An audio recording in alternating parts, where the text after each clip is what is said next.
So volunteer పెద్ద ఎత్తున రాజీనామా చేయడం జరిగింది. దగ్గరగా 45,000 మంది అని మనం విన్నాము. సో ఇది ఎవరికి ఎఫెక్ట్ అవుతుంది సార్? ఇటు కూటమికా, ఇటు జగన్‌కా? అక్కడ నిన్న ముఖేష్ కుమార్ మీనా ఆయన నిన్న ప్రెస్ మీట్లో మాట్లాడారు, ఎలక్షన్ కమిషనర్.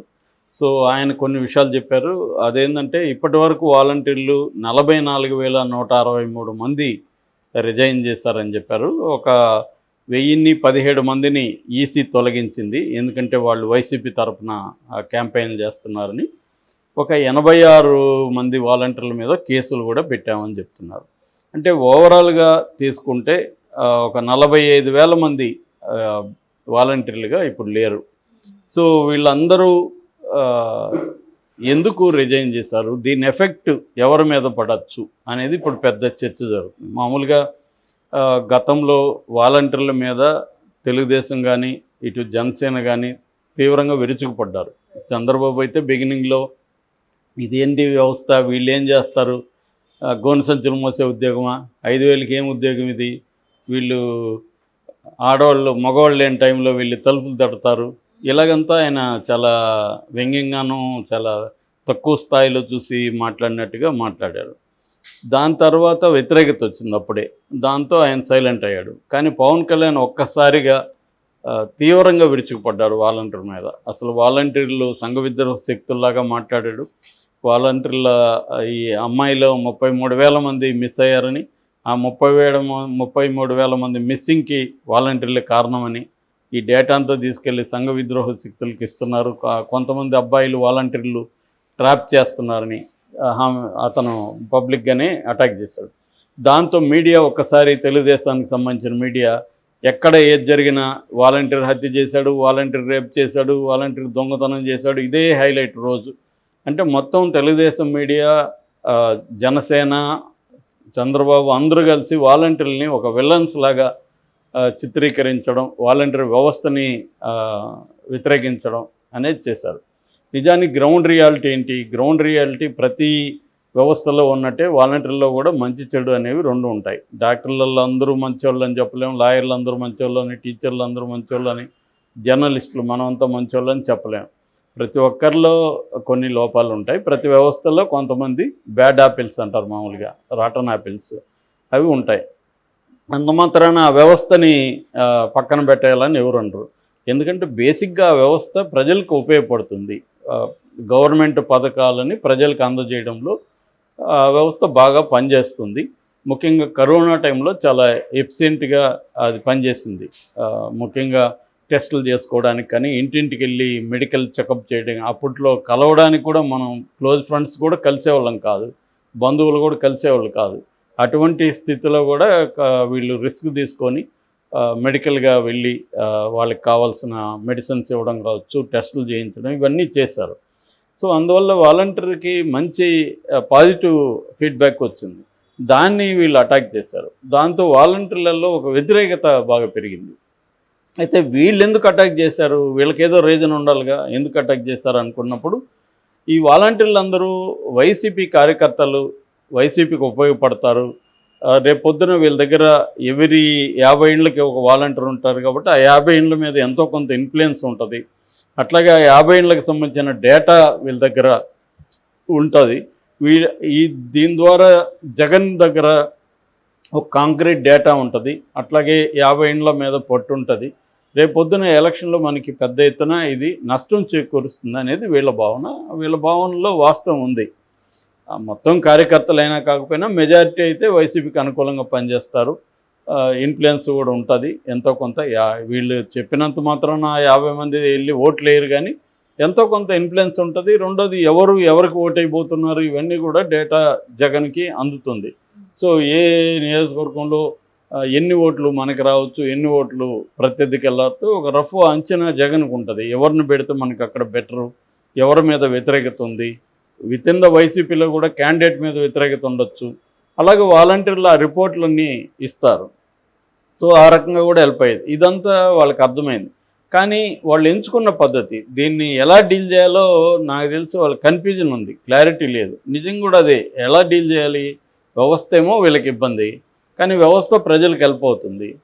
దాన్ని ఎలా ప్రజల్లో వ్యతిరేకతను ఎలా తీసుకురావాలి, అందుకని ఈ మెథడ్ ఎంచుకున్నారు. కానీ అది బూమరాంగ్ అయింది. బూమరాంగ్ అయ్యి ఏమైంది, ప్రజలలో వాళ్ళు ఎట్లా వ్యతిరేకత కాల దీనివల్ల మీడియాలో వచ్చినంత మాత్రాన ప్రజల్లో ప్రతి గ్రామంలో వాలంటీర్ను వాళ్ళు 50 ఇండ్లకి మా వాలంటీర్ మంచోడో కాదో చూస్తారు తప్ప ఇంకెక్కడో బ్యాడ్గా ఉంటే మాకేమో అనుకుంటారు వాళ్ళు. మా వాలంటీర్ మంచోడా కాదనేది వాళ్ళకి తెలుసు.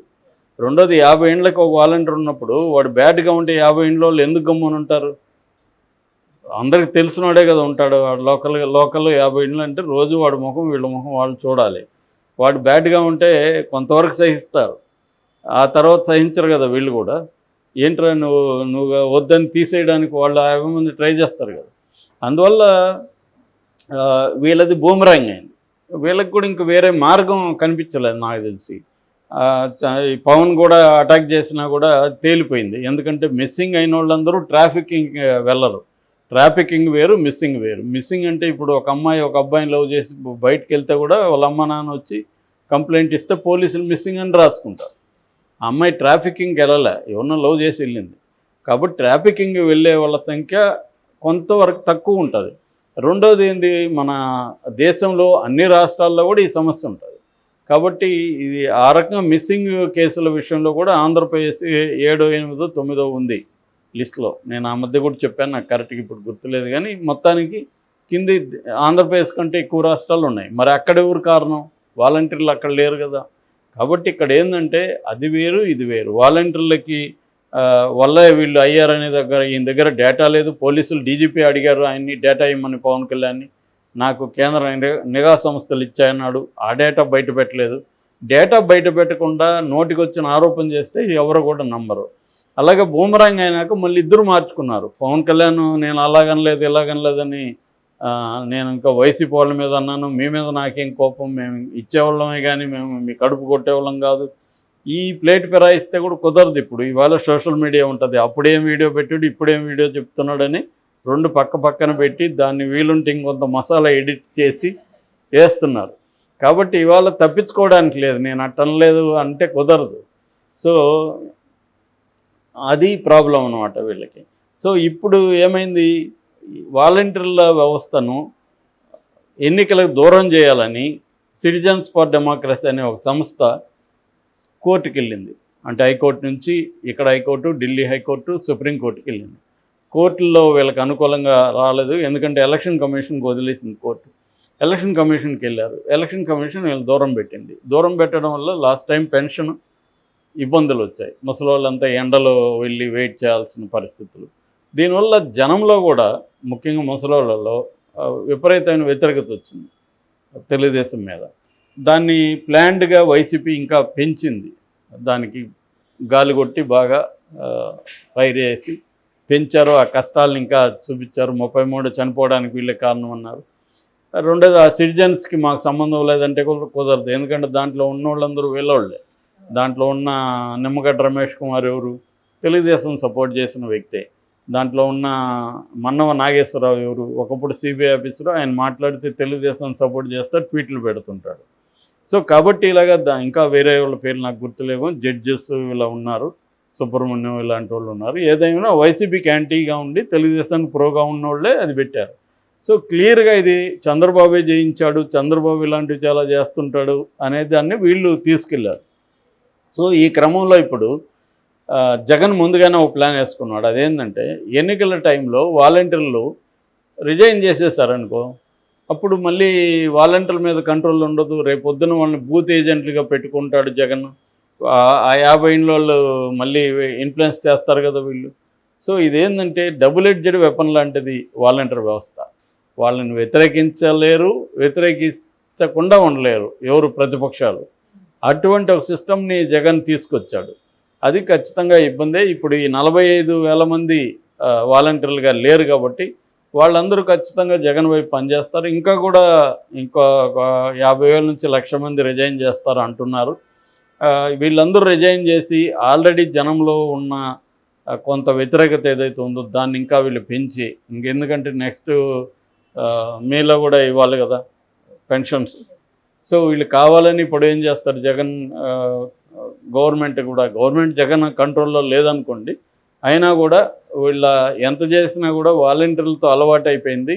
ఇప్పుడు వేరే మెకానిజం అంత పర్ఫెక్ట్గా పనిచేయడానికి టైం పడుతుంది ఒకవేళ పెట్టినా కూడా. సో కాబట్టి ఖచ్చితంగా సమస్యలు వస్తాయి. ఆ సమస్యలను వీళ్ళు బ్లోఅప్ చేస్తారు వైసీపీ వాళ్ళు. సో ఆ రకంగా తెలుగుదేశానికి ఖచ్చితంగా ఇది ఇబ్బందికరమైన అంశాల్లో ఒకటి. ఎందుకంటే వాళ్ళకు క్లారిటీగా ముందు నుంచి దీన్ని రేపు ఇప్పుడు మనం అటాక్ చేస్తే వాళ్ళు వ్యతిరేకత వస్తే మనం ఏం చేయాలి ఇవన్నీ ఆలోచించుకోవాలి. అటాక్ చేసేసారు, తెలుగుదేశం మీడియా దాన్ని ఇంకా బ్లోఅప్ చేసేసింది. ఏదైనా ఎక్స్ట్రీమ్కి తీసుకెళ్ళిపోతుంది మీడియా ఇవాళ. రెండు వైపులు కూడా మీడియాకు ఉండే సమస్య ఒక్కోసారి మీడియా వాళ్ళకి ప్లస్ అవుతుంది, ఒకసారి మైనస్ కూడా అవుతుంది. ఎక్కువ చేసేసి దాన్ని